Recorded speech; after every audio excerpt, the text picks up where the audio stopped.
سبحانك لا علم لنا إلا ما علمتنا إنك أنت العليم الحكيم رب اشرح لي صدري ويسر لي أمري واحلل عقدة من لساني يفقه قولي رب زدني علما. وقال الله تبارك وتعالى في القرآن المجيد والفرقان الحميد بعد أعوذ بالله من الشيطان الرجيم بسم الله الرحمن الرحيم قل أعوذ برب الناس ملك الناس إله الناس من شر الوسواس الخناس الذي يوسوس في صدور الناس من الجنة والناس. ہر قسم کے حمد و ثنا، تعریفات، تحمیدات، کبریائی، بڑائی، بزرگی اللہ وحدہ لا شریک کے لیے ہے، جو تنہا اس کائنات کا خالق ہے، مالک ہے، رازق ہے، وحدہ لا شریک ذات ہے، اپنی ذات اور تمام صفات میں لا شریک ہے، اس کا کوئی شریک نہیں، اور ہم انسانوں کی ہدایت کے لیے آسمان سے کتابیں نازل فرمائی ہیں اور اپنے پیارے بندوں کو رسول بنا کر بھیجا ہے. کتابوں کا سلسلہ قرآن مجید فرقان حمید پر مکمل فرمایا ہے، اور رسولوں کا سلسلہ ہمارے اور آپ کے پیارے پیغمبر محمد الرسول اللہ صلی اللہ علیہ وآلہ وسلم پر مکمل فرمایا ہے.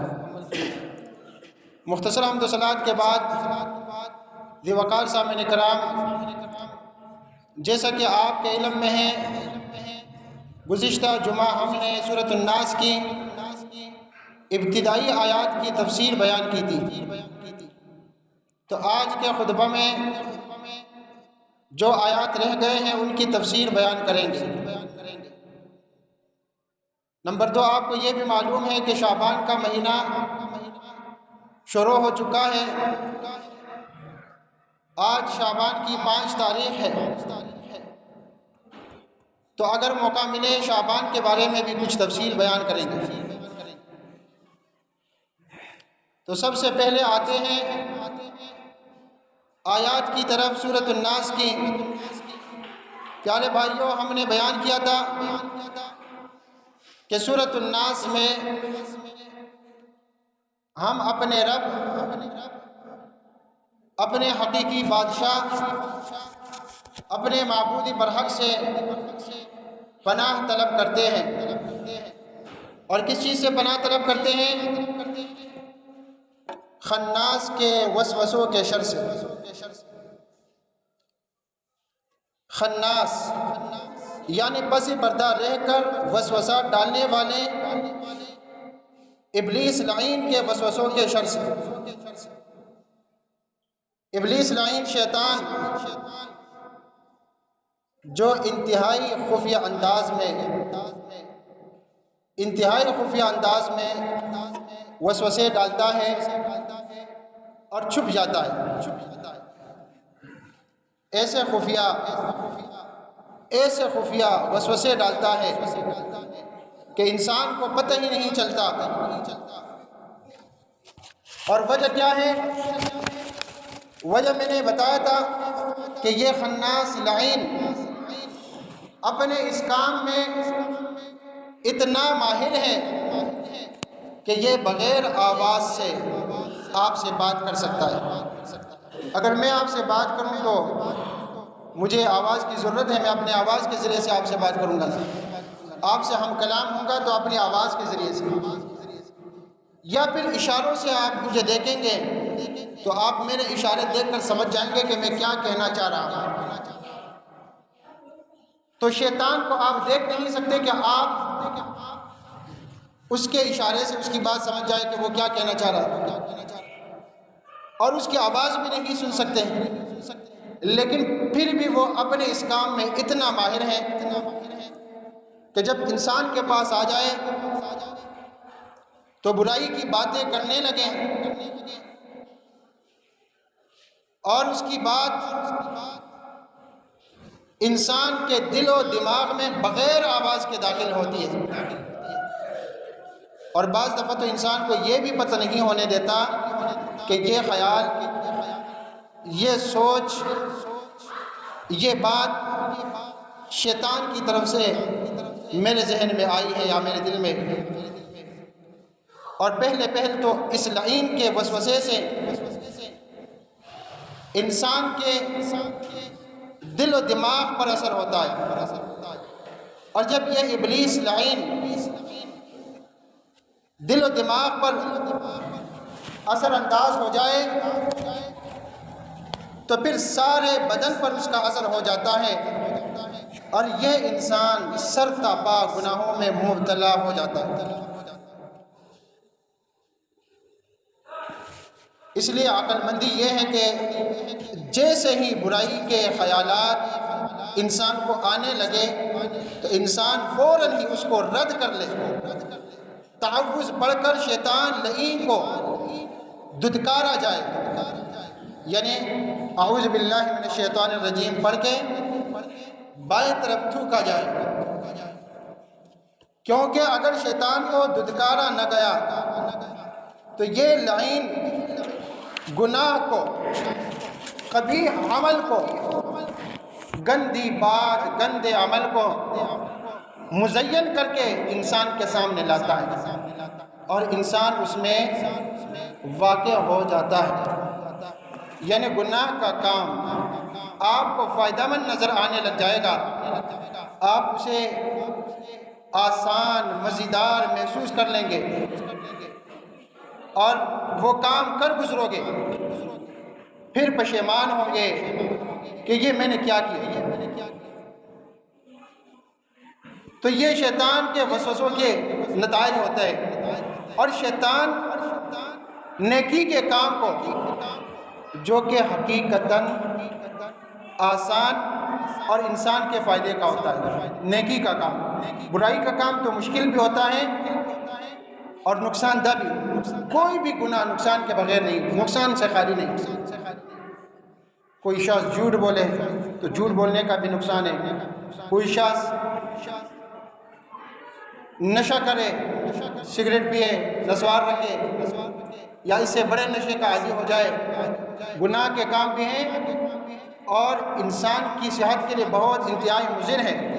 تو گناہ کے کام مشکل بھی ہوتے ہیں اور نقصان دہ بھی ہوتے ہیں، لیکن شیطان اس کو آسان بنا دیتا ہے۔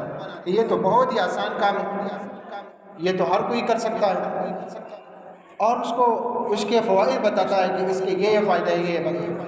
اور جو نیکی کا کام ہوتا ہے، نیکی کا کام آپ سوچ لیں، کوئی بھی نیکی ہو تو وہ حقیقتاً آسان ہوتی ہے، عمل میں لانا، عمل کرنا آسان ہوتا ہے، لیکن شیطان کی وسوسوں کی وجہ سے وہ کام انسان کے لیے مشکل محسوس ہوتا ہے اور دشوار محسوس ہوتا ہے، اور شیطان اپنے اس شیطانی کام میں ہر وقت لگا رہتا ہے، مصروف رہتا ہے۔ لیکن جب اللہ کا بندہ اللہ کو یاد کرتا ہے، اللہ کا ذکر کرتا ہے، تو شیطان بھاگ جاتا ہے، چھپ جاتا ہے۔ اس لیے اس ابلیس لعین کو خناس کہا جاتا ہے۔ تو سب سے پہلی بات یہ ہے کہ کسی کے خیال میں کوئی گناہ کا کام آئے یا کسی گناہ کی لت اسے پڑی ہے اور اس سے چھٹکارا نہ چاہتا ہے، تو جب بھی ذہن و دماغ میں وہ بات آئے، فوراً اعوذ باللہ من الشیطان الرجیم پڑھیں، شیطان کو دھتکارے۔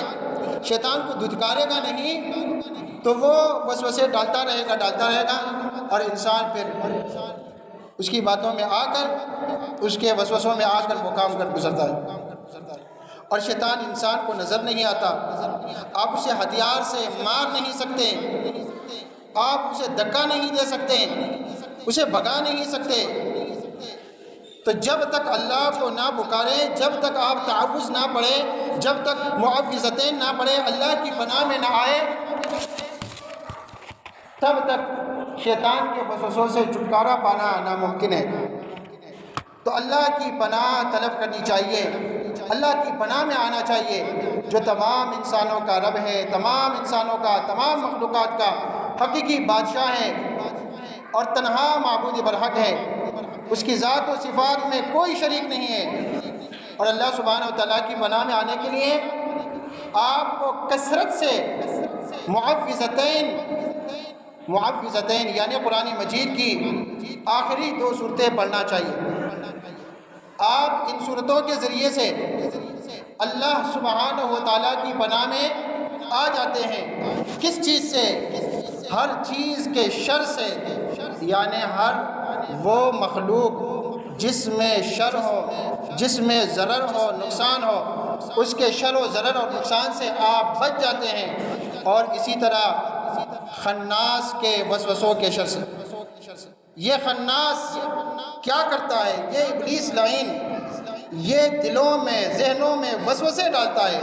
الذی یوسوس فی صدور الناس، جو لوگوں کے دلوں میں وسوسہ ڈالتا ہے۔ جی وقار سامعین اکرام، انسان ایک عاجز مخلوق ہے۔ انسان کیا ہے؟ ایک عاجز مخلوق ہے۔ انسان کو لازمی طور پر پناہ کی ضرورت ہے۔ انسان عاجز مخلوق ہے، انسان کو لازمی طور پر پناہ کی ضرورت ہے، اور یہ پناہ اس کو ایک اللہ سبحانہ و تعالیٰ کے سوا کوئی نہیں دے سکتا۔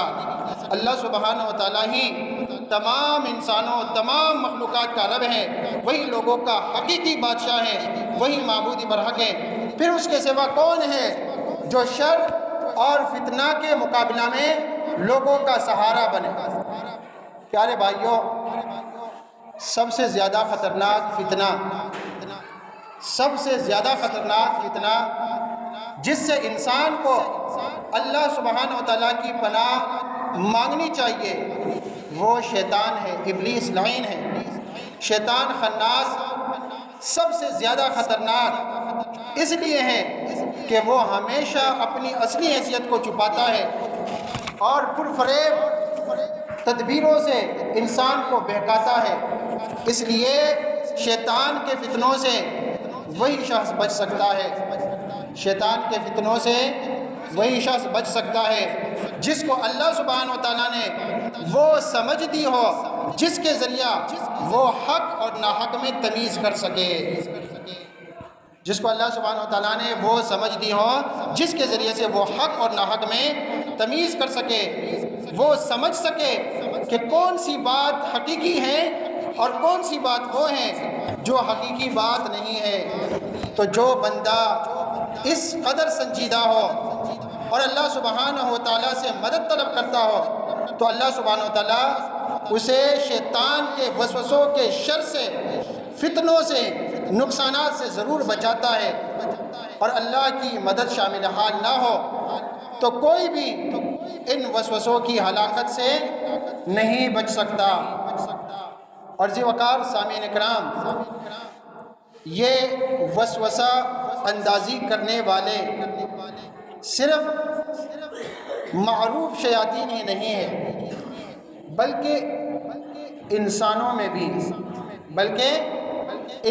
میں بھی ایسے شیطان نما لوگ موجود ہیں جو مصنوعی روپ میں آتے ہیں اور پرفریب الفاظ کے ذریعے آدمی کے ذہن کو پھیر کر گمراہی کے راستے میں ڈال دیتے ہیں۔ آپ کہتے ہیں میں تو ماحول کی وجہ سے خراب ہوا، میرا بچہ ماحول کی وجہ سے خراب ہوا، یہ ہوا وہ ہوا۔ تو یہ شیطان صرف جنوں میں نہیں، انسانوں میں بھی ہوتے جو آدمی کے ذہن کو پھیر کر گمراہی کے راستے پہ ڈال دیتے ہیں۔